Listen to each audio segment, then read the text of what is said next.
Olá, fã de Elvis do mundo todo! Nesse canal a gente está sempre discutindo sobre curiosidades da vida de Elvis. Deixe o seu curtir, o seu comentário aqui embaixo, que é muito importante para a nossa discussão.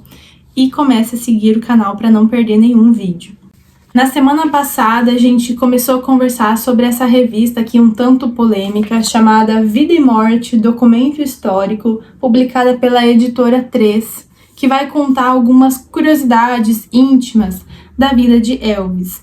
É claro que esse vídeo também se tornou um pouco polêmico, tá? Mas o intuito desse vídeo não é, novamente, disseminar fake news, mas aqui discutir essas publicações de má fé para que outras pessoas não venham a se deparar com isso aqui e achar que, né, é verdadeiro, não é. Então, quero abrir essa discussão para que a gente continue trabalhando em cima desse material aqui e deixando uma devida resposta para essas pessoas. É por isso que o canal está aberto e a gente vai retomar alguns comentários feitos por vocês, inscritos, aqui no vídeo anterior do canal. A Sônia disse assim no comentário dela: pode ser verdade que de criança teria os seus talheres separados, porque sua mãe era super protetora. Isso, como eu confirmei para vocês no vídeo anterior, tá descrito também na biografia do Peter Guralnick, Elvis, o Último Trem para Memphis. Se você não viu o vídeo anterior da discussão aqui da revista ou o vídeo dessa biografia, eu vou deixar linkado aqui em cima para vocês. E a Sônia traz um ponto aqui bem legal, ó. Se Elvis tivesse essa síndrome de adulto, não beijaria todas as meninas da plateia. E sabemos que ele beijava e muito, né? Será que ele nunca pegou um sapinho aí, alguma coisa assim? Se estivesse tão doente como relatado, não estaria em março de 77 em férias no Havaí. E se procurar fotos da viagem, não estava tão gordo como escrito, e na comida exageraram muito. Então ela cita aí essa viagem de 77, estou deixando fotos aqui para vocês tirarem as próprias conclusões. No dia 14 de agosto, 2 dias antes de sua morte, como sempre fazia, visitou o túmulo de sua mãe e, se tivesse tão mal, não estaria pilotando sua motocicleta Harley, que pesa em torno de 350 quilos. E detalhe, ninguém estava com ele, foi sozinho. Essa é uma informação que posso procurar aí na internet para vocês, mas que eu realmente não tenho conhecimento. Elvis poderia não estar bem, mas pintaram um quadro como quiseram, né? Talvez exageraram mesmo. Revista do Brasil que queria vender. E outra. Estava saindo para uma turnê e nem o Coronel Parker iria colocar a cara a tapa em fazer um show, ou melhor, vários shows, se Elvis não conseguisse se apresentar. Mesmo sendo uma revista, antes de comentar é preciso investigar o que é verdadeiro, e nessa tem muitas inverdades. Para quem conhece a vida dele sabe. Gente, além desse, eu recebi muitos outros comentários de fã-clubes, né, do Elvis. Eu também faço parte de um fã-clube, Gangue Elvis, e a gente tem que ter um pouco o pé atrás quando se fala de fã-clubes, né? A gente tem que entender que o Elvis era uma pessoa humana, que também tinha erros, e que expor esses erros, esses defeitos, é doloroso, sim. Às vezes a família também não vai querer, que foi o caso do filme biográfico, né, do Baz Luhrmann.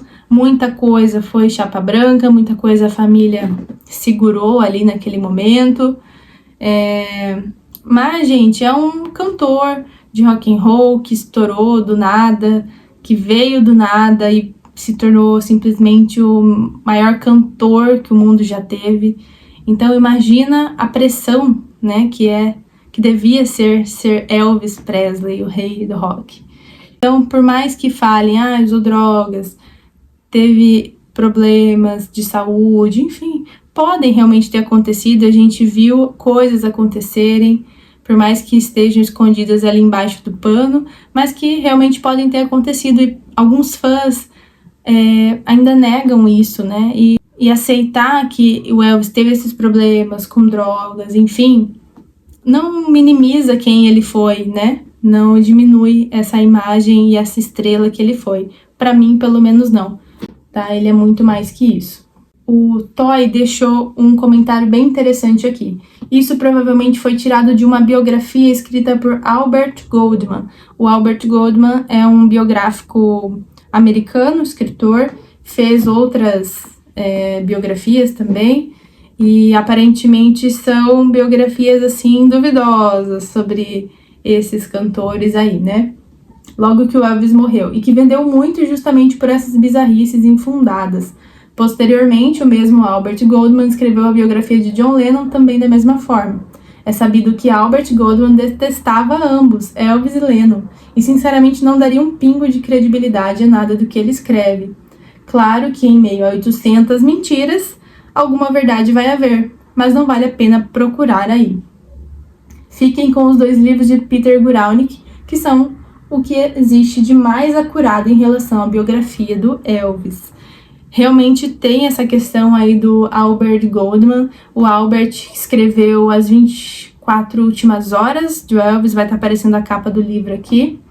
Não foi traduzido para português, infelizmente, mas posso vir a comprar aí essa edição para a gente discutir aqui também no canal. A Vera comentou uma coisa bem interessante aqui que eu não sabia, né? Que o Elvis sofria de glaucoma, e esse comportamento deve ser da doença, né? De ser carregado e tal. Pode deixar a pessoa com depressão e tonturas devido ao comprometimento do nervo óptico e o cérebro. E o dano reparador, né, mais a visão boa, são partes do organismo humano mais importantes da vida.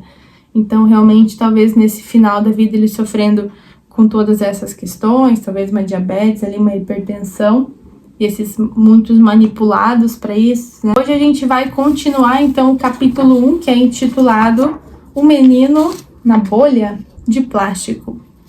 Referência àquele filme?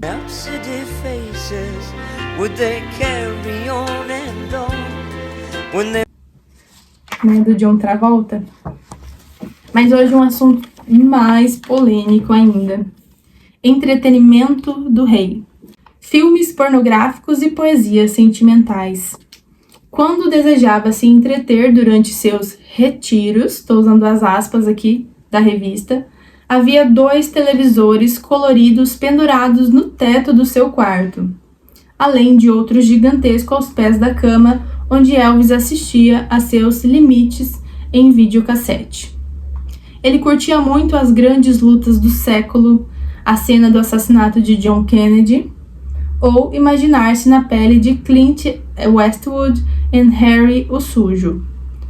Também curtia um pouco de erotismo, puramente mental, vendo filmes pornográficos dinamarqueses que mostravam loiras suculentas fazendo sexo com cavalos, porcos e chimpanzés. Mas, acima de tudo, Elvis adorava dar boas gargalhadas com o humor refinado dos filmes do Monty Python. A comédia sofisticada e as piadas cheias de nonsense da trupe de humoristas britânicos o divertiam tanto que demonstravam existir ainda resquícios de inteligência em sua mente deteriorada. O cara pega pesado aqui, né, na escrita. Durante essas semanas de isolamento, Elvis podia observar qualquer cômodo da mansão ou ver os fãs no portão musical, graças a um sistema de TV em circuito fechado com câmeras por controle remoto espalhadas por toda Graceland e ligadas a monitores instalados atrás da sua cama. Era uma experiência comum a qualquer pessoa que pusesse os pés nesse estranho palácio, perceber em meio a uma conversa que a câmera da sala havia parado e estava focalizada diretamente sobre o seu rosto. O rei estava de olho. Caso estivesse num astral romântico, Elvis gostava de ouvir o velho ator Charles Boyer declamar versos sentimentaloides sobre um fundo musical de violinos hollywoodianos. Me desculpem o inglês, vou tentar ler a frase que tá aqui, tá? O poeminha. If the heart is the place where love comes from, then where does love go when it dies? Back in the heart where it came from, or turn into tears in the eyes. Depois de mais alguns versos, com pensamentos tão profundos quanto estes, um coro virginal invadia o sistema de som quadrafônico. Os violinos subiam em crescendo e a música tornava-se estratosférica e muito adequada para curtir uma dor de cotovelo sob efeito de drogas. Deitado no sofá da sua sala de estar, que mais parece o hall de um hotel havaiano, escutando enlevado as açucaradas poesias recitadas pela voz profunda e ressonante de Charles Boyer e completamente entupido de narcóticos, assim devemos imaginar o rei do rock curtindo seus momentos de ócio no período final de sua vida. É sabido que Elvis quase não saía, né, da sua casa nesses últimos momentos, e quando ele saía realmente para visitar o túmulo da mãe.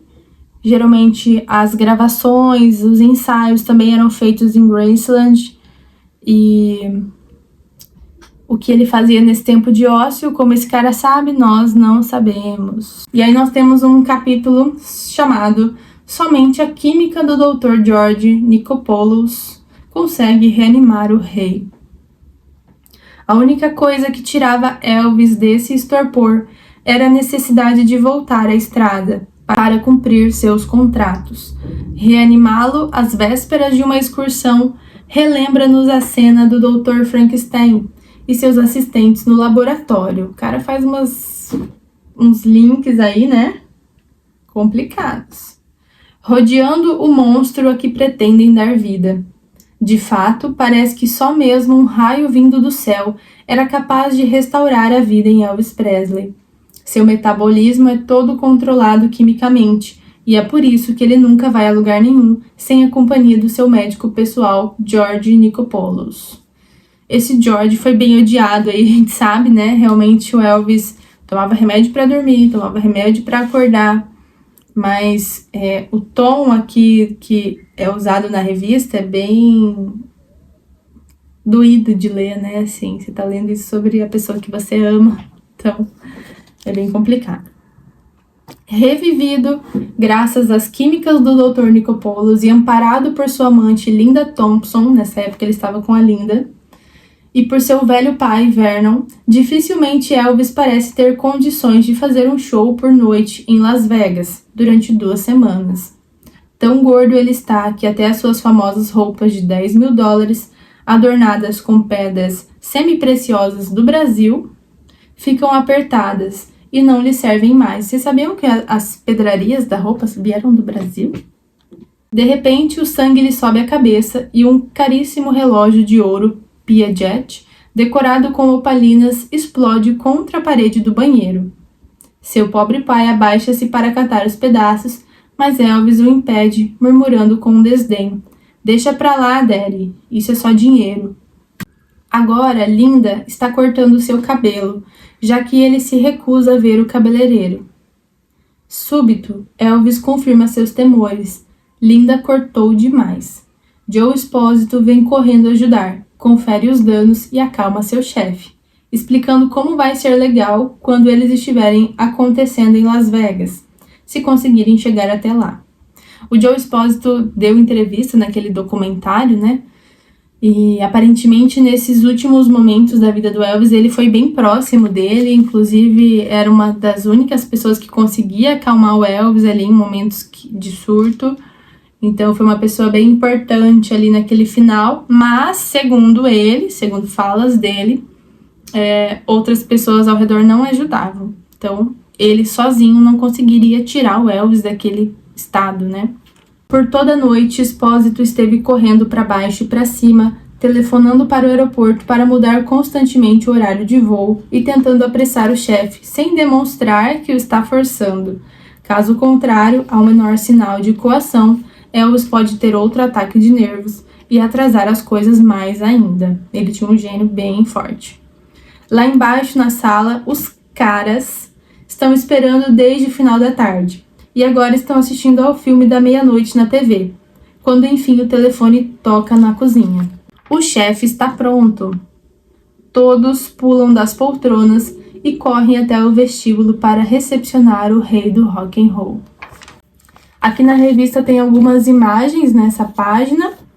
O bom e o mau Elvis, um dava porrada enquanto o outro lia a Bíblia, né? Então 2 lados dele aqui, um lutando e um lendo a Bíblia. Mais pro final da vida ele quis aprender, né? Inclusive foi o Joe Espósito que ajudou ele nesse caminho aí de espiritualidade.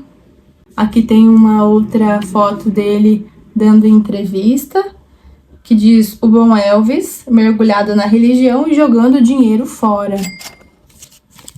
Né? E aqui na página anterior a gente tem uma foto da escadaria que leva ao quarto do Elvis lá em Graceland.